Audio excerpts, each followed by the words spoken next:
Hello sis, can I just put this on you? Hi, my name's... Okay, I'll get used to this. Can I start all over again though?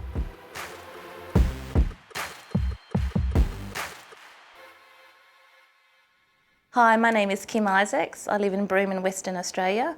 I'm Yaru and Karajerri from my mother's side, and that's in the Kimberley region. And I'm also Noongar from the southwest of WA from my father's side.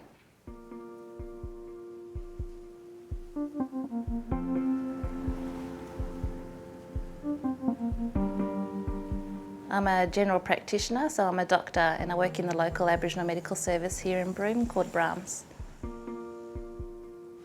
Azalea? Hi, I'm Kim. I'm one of the doctors here. Come through. So I chose to do more of the kids' medicine because I've got an interest in trying to help the next generation of Indigenous people come through. We need to get them nice and healthy and strong because they're going to be our future leaders. So in this clinic at Brahms, I see a lot of my family come through, but I've learnt over time to wear the professional hat, and they know that it's Kim the doctor that they're seeing in this clinic. I've always enjoyed medicine, and I had a role model as my mother being a nurse. This photo was taken at the Broome Hospital, and that was fairly new. That was the opening. And I was more or less like in charge of emergency department with another nurse, and it was good having a black nurse in the front line of the outpatient of Broome. So this is my auntie who's now passed away. She's the one that did a lot of the language preservation, and she's the one that I did the recording of family history and the language with her. I came back to Broome and I sat down with a voice recorder and a pen and paper, and I just kept recording. For 2 weeks we went through the whole family history.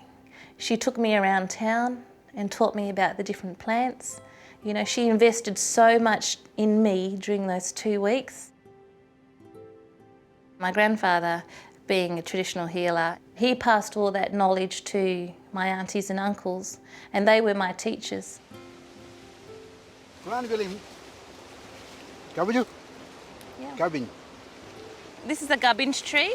This particular fruit, gubbinge, is high in vitamin C content. And so I encourage my patients to actually eat lots of these and to even put them in their salads or use them as a snack. This is something that my grandfather would have used, it being also good for healing properties.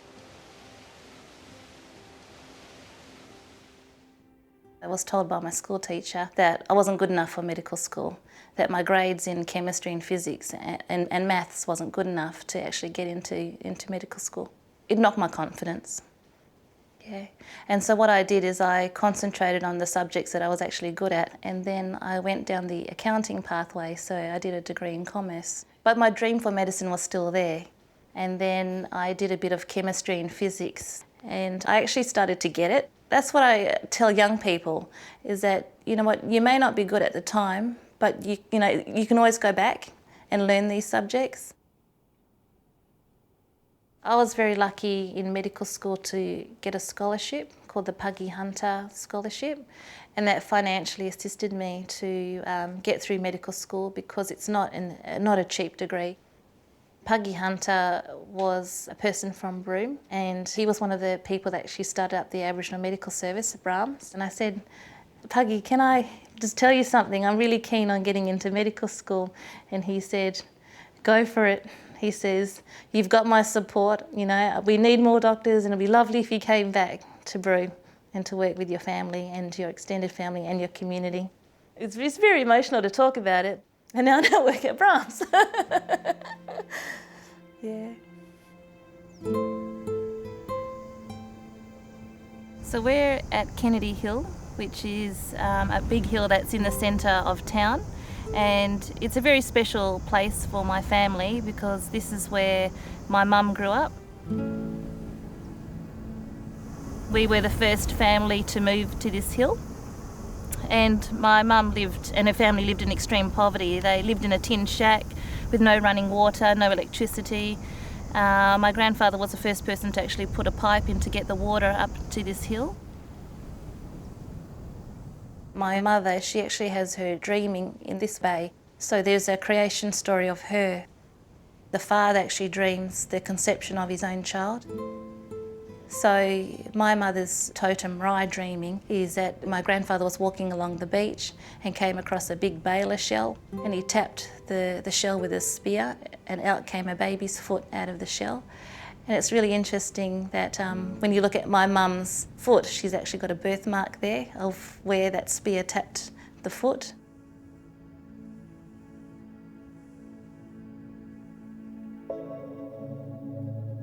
I always had this beautiful dream of Kimmy being a doctor, and when she was graduated, it was fantastic. Oh, you may want to try, no?